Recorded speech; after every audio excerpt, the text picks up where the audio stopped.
Oi, gente, tudo bem? Eu sou a Isabela e hoje a gente vai estudar sobre membrana plasmática, mais especificamente sobre a estrutura dessa membrana, e é um conteúdo de biologia celular. A membrana plasmática é uma camada que delimita as células e ela pode ser encontrada tanto em células de seres eucariontes quanto procariontes. Hoje a gente vai observar uma célula eucarionte. Lembrando que essas células são caracterizadas por possuir um núcleo e elas são encontradas nos animais, nos fungos, vegetais e nos protozoários. Então, por volta de toda essa célula, a gente tem essa estrutura que é a membrana. E dentro da célula, a gente também tem o núcleo, as organelas e o citoplasma. Esse tipo de célula ele tem membranas internas, que são membranas que ficam por volta das organelas.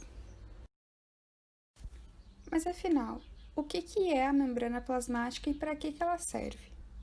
Gente, a membrana ela é formada por duas camadas de pequenas moléculas que são chamadas de fosfolipídios, que são essas bolinhas em azul que estão distribuídas por toda a parte de cima e pela parte de baixo também desse recorte da membrana. Essas duas camadas juntas, elas vão formar essa estrutura que a gente chama de bicamada lipídica. Na membrana, a gente também pode observar algumas moléculas de proteínas associadas, que são essas grandes estruturas que a gente está vendo em roxo e nesse tom de rosa mais forte. A gente pode perceber também que existem outras moléculas associadas nessa estrutura, como os colesteróis, que ficam associados aos fosfolipídios. A gente pode ver eles grudadinhos nas caudas dessas moléculas, e são essas bolinhas em amarelo. A gente também consegue notar alguns carboidratos que podem ser associados ou aos fosfolipídios, formando glicolipídios, ou as proteínas da membrana, que formam as glicoproteínas.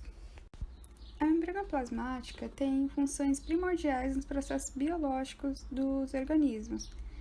Dentre as principais funções, a gente pode citar a função de delimitar a célula, separando o que é externo e o que é interno à célula, a de detectar sinais, ou seja, ela reconhece as ações do ambiente externo da célula e consegue transmitir essas informações para o interior da célula. E a outra função, que é a mais importante, é a função de seleção. Ela consegue controlar o que entra e o que sai da célula. Assim, ela acaba protegendo a célula. E agora a gente vai ver como que funciona essa capacidade de seleção. Algumas moléculas menores conseguem se difundir com mais facilidade e atravessam essa membrana, mas outras moléculas precisam usar as proteínas para atravessar a membrana, ou seja, as proteínas vão servir como canais ou transportadores dessas moléculas. Lembrando que esse transporte, esses canais, eles vão acontecer de forma seletiva.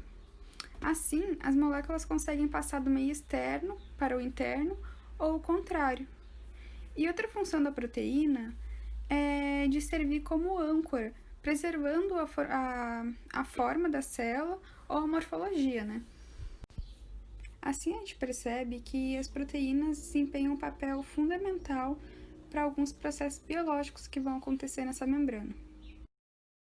Agora, rapidinho, a gente vai falar um pouco sobre os fosfolipídios, que são as moléculas mais abundantes na membrana plasmática e que são o que formam a bicamada lipídica. Essas moléculas são uma classe de lipídios, ou seja, é gordura, e elas dão fluidez e flexibilidade à membrana, porque elas estão sempre em movimento, elas estão sempre girando ou trocando de lugar umas com as outras.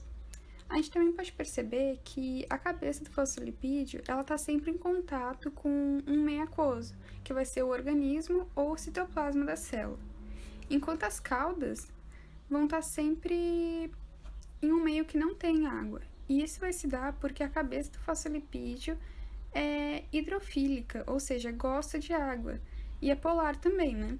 E as caudas são apolares e hidrofóbicas, ou seja, não gostam de água. A polaridade e a apolaridade da mesma molécula é o que explica a formação da bicamada lipídica. E também é o que explica o fato da membrana estar sempre formando esferas fechadinhas, protegendo a célula. Então é isso, gente. Obrigado por assistir. E essa foi uma apresentação feita pelo grupo B3.